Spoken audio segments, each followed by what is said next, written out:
আসসালামু আলাইকুম রহমতুল্লাহি ওয়া বারাকাতুহু। সম্মানিত দর্শকবৃন্দ, আমি ওয়াসিম আহমেদ। আজকে আপনাদের সামনে আলোচনা হবে খুব গুরুত্বপূর্ণ একটা আলোচনা। সমাজের মধ্যে এই আলোচনা খুবই হয়ে থাকে।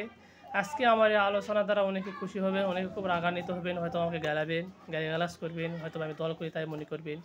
কোনো দল মত সর্বনির্বিশেষে আমি আলোচনা করব। আমার কোনো দল মত নেই। বিষয়টা হলো, কারো পক্ষপাতিলে আমি কোনো কথা বলতেছি না। এই আলোচনাটা অনেক তর্ক বিতর্কের মাসলা, এই হিসাবে আমি আজকে কিতাব দেখে বলবো। আমি হয়তো ইফতা পড়ছি, মুফতি পড়ছি, কিন্তু বড় মুফতি আমি নয়। উলুমুল হাদিস পড়ছি, কিন্তু বড় মহাদিসও নয়। কিন্তু বড়দের সাথে থাকছি, এতটুকু আমি বলতে পারবো। কিন্তু একেবারে আমি নাম্বার ওয়ান নয়। কিন্তু আজকে যে আলোচনাটা আমি করব সেটা হলো কিতাব দেখে করব, যাতে করে কেউ আমার উপর কোনো গালিগালাজ না করতে পারে। সেই বিষয়টা হলো কি, যে একজন প্রশ্ন করছে যে আমাদের এলাকার ইমাম সাহেব জামাতে ইসলামী দল করে। অনেকে দল করে না, কেউ বিএনপি করে, কেউ আওয়ামী লীগ করে, কেউ জামাত করে, কেউ হেফাজত করে, এরকম দল। তো জামাতে ইসলামের একটা দল আছে, সেটা সবাই আপনারা জানেন। তো জামাতে ইসলামী দল করে এবং তার দাড়ি এক মুষ্টির চেয়ে কম। এটা কিন্তু আমরা অনেকে দেখি, যারা জামাতে ইসলাম করেন ভাইরা, সব দিক দিয়ে ভালো দেখি তাদের, কিন্তু দাড়ি ছোট দেখি। এটা আমার খুব ধাঁধা লাগে বিষয়টা। অনেকের, বিশেষ করে মুরব্বীরা নয়, ইয়াং ছেলেরা দাড়ি ছোট রাখেন, কী কারণে রাখেন তারা ভালো জানে। তো জামাত ইসলামী দল করেন এবং তার দাড়ি এক মুষ্টির চেয়ে কম। তো এমন দাড়ি কাটা ইমামের পেছনে নামাজ পড়া কি জায়েজ হবে? এরকম প্রশ্ন করা হচ্ছে। যে আমাদের এলাকায় একজন ইমাম আছে, যাই জামাত ইসলামী করে, তার দাড়ি আছে, কিন্তু দাড়িটা এক মুষ্টির চেয়ে কম, ছোট দাড়ি। তো এরকম দাড়ি কাটা লোকের সাথে কি পিছনে কি ইমামতি যে চাই করে আমাদের নামাজ হবে কি না, এরকম প্রশ্ন।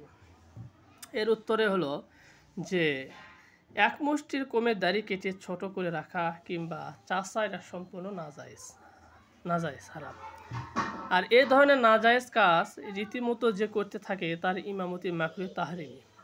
শরীয়তের দৃষ্টিতে ইমামতি অত্যন্ত একটা গুরুত্বপূর্ণ এবং সম্মানী পদ। তাই উক্ত পদে একজন খোদাবিরু সুন্নতের অনুসারী আলেমকে নিয়োগ দেওয়া উচিত। কি বোঝা গেল? যে যদি ইমামতি করে তাহলে ইমামতিরা মাকরুহ তাহরিমি হবে। বিষয়টা বুঝতে হবে। শরীয়তে কিছু মাসলা শাখা প্রশাখা আছে।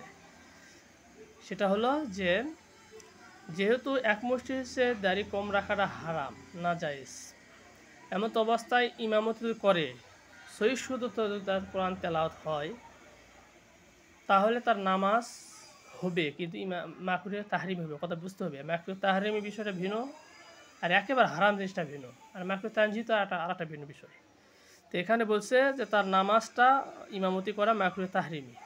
শরীয়তের দৃষ্টিতে ইমামতি অত্যন্ত গুরুত্বপূর্ণ সম্মানী পদ, তাই উক্ত পদে একজন খোদাবিরু এবং সুন্নতের অনুসারী পাবন্দি যিনি করে তাই হওয়া উচিত। তার নামাজ যে হবে সেটা প্রমাণ আছে, কিন্তু মাকরুহ তাহরিমি কিন্তু হবে। সেটা হলো যে উল্লেখ্য প্রশ্নোত্তর ইমামের তেলাওয়াত যদি শুদ্ধ হয়, তাহলে তার পিছনে হয়তো নামাজ আদা হয়ে গেছে, কিন্তু নামাজটা মাকরুহে কি হবে? তাহরিমি হবে। তার ইমামতি করা মাকরুহে তাহরিমি হবে, কিন্তু নামাজ যদি তাই পড়ায়, মুসল্লিদের নামাজটা আদায় হয়ে যাবে, যদি কোরআন পড়া সহিহ শুদ্ধ হয়ে থাকে। এটা যেহেতু প্রধান শর্ত, নামাজ শর্ত কবুল হওয়ার জন্য যে সহিহ শুদ্ধ কোরআন তেলাওয়াত করা, তার সহিহ শুদ্ধ কোরআন তেলাওয়াত থাকে, তাহলে নামাজ হবে। কিন্তু তাই এই ইমামতিটা এই হালতে করার কারণে সেই জিনিসটা, ইমামতি করাটা তার মাকরুহে তাহরিমি হবে।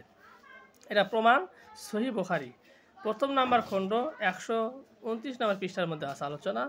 সহিহ মুসলিম প্রথম নাম্বার খণ্ড, মানে 1 নম্বর খণ্ড 129 নম্বর পৃষ্ঠার মধ্যে আছে। ফাথুল বারি সহিহ বুখারীর সরা কিতাব, গাইড, যেটাকে আমরা বাংলা ভাষায় মনে করি বা গাইড। ফাথুল বারি 10 নম্বর খণ্ড 363 নম্বর পৃষ্ঠার মধ্যে এই বিষয়ে বিস্তারিত আলোচনা আছে।